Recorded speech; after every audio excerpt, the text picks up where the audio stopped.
ইফতারিতে আমরা অনেকেই নর্মাল পানি চিনির শরবত খেয়ে থাকি, যেটা শরীরের জন্য খুব একটা উপকারী না।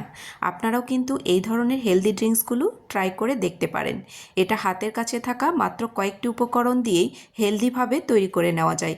খেতেও বেশ মজাদার, যেটা খেলে শরীরের জন্য অনেক বেশি উপকারী হবে। সারাদিন রোজা রাখার পরে এরকম একটি হেলদি ড্রিঙ্কস যদি আপনি খেতে পারেন, তাহলে শরীরের জন্য অনেক বেশি উপকারী। ড্রিঙ্কসটি তৈরি করার জন্য এখানে আমি নিয়েছি কাঠবাদাম। এখানে রয়েছে প্রায় 20 থেকে 25টার মতো কাঠবাদাম। এখানে আমি হালকা কুসুম গরম পানি দিয়ে বাদামটাকে 20 মিনিটের জন্য ভিজিয়ে রেখে দেব।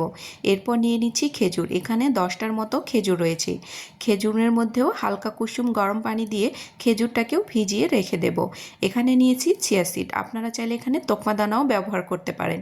এখানেও কিছুটা পানি দিয়ে আমি সবগুলোকে ভিজিয়ে রেখে দেব 10 মিনিটের জন্য। তো 10 মিনিট বাদেই দেখুন আমি বাদামের খোসাগুলোকে উঠিয়ে নিয়েছি, এদিকে খেজুরের বীজটাকেও ফেলে দিয়েছি। এখন একটা ব্লেন্ডার জারের মধ্যে এই বাদামগুলোকে নিয়ে নিচ্ছি, এর সাথে নিয়ে নিচ্ছি খেজুর। এখানে সামান্য একটু পানি দিয়ে একদমই মিহি করে পেস্ট তৈরি করে নেব। তো দেখুন তৈরি হয়ে গেছে বাদাম এবং খেজুরের পেস্ট। এটাকে সাইড করে রেখে দেব। এই ফাঁকে আমি একটা বাটির মধ্যে নিয়ে নিচ্ছি প্রায় 2 কাপের মতো দুধ। আপনারা যতটুকু তৈরি করতে চাইবেন সেই অনুযায়ী এখানে দুধ ব্যবহার করবেন। দুধটা অবশ্যই ঠান্ডা ব্যবহার করতে হবে।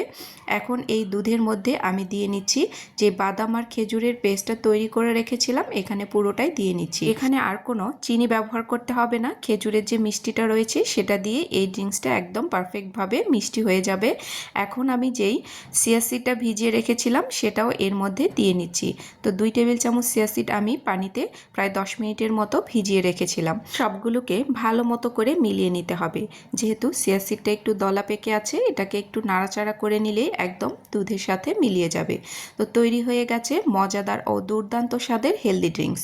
এটাকে আমি এখন সার্ভ করে নিচ্ছি। দুটো গ্লাসের মধ্যে আমি এই শরবতটাকে ঢেলে নিচ্ছি। তো এটা খেতে বেশ মজাদার হয়। আপনারা অবশ্যই বাসায় একবার হলেও ট্রাই করে দেখবেন। আপনারা তো পুরো রেসিপিটি দেখে বুঝতেই পারলেন এটা কতটা বেশি হেলদি এবং স্বাস্থ্যকর।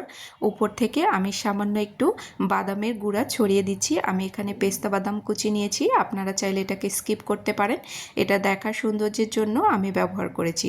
তো তৈরি হয়ে গেছে দুর্দান্ত স্বাদের হেলদি এবং টেস্টি একটি ড্রিঙ্কস। আপনারা অবশ্যই এই রমজানে একবার হলেও ট্রাই করে দেখবেন। আশা করছি আপনাদের কাছে রেসিপিটি ভালো লেগেছে। যদি ভালো লেগে থাকে তাহলে অবশ্যই লাইক, কমেন্ট এবং শেয়ার করে দিয়ে যেতে ভুলবেন না। আল্লাহ হাফেজ। আসসালামু আলাইকুম।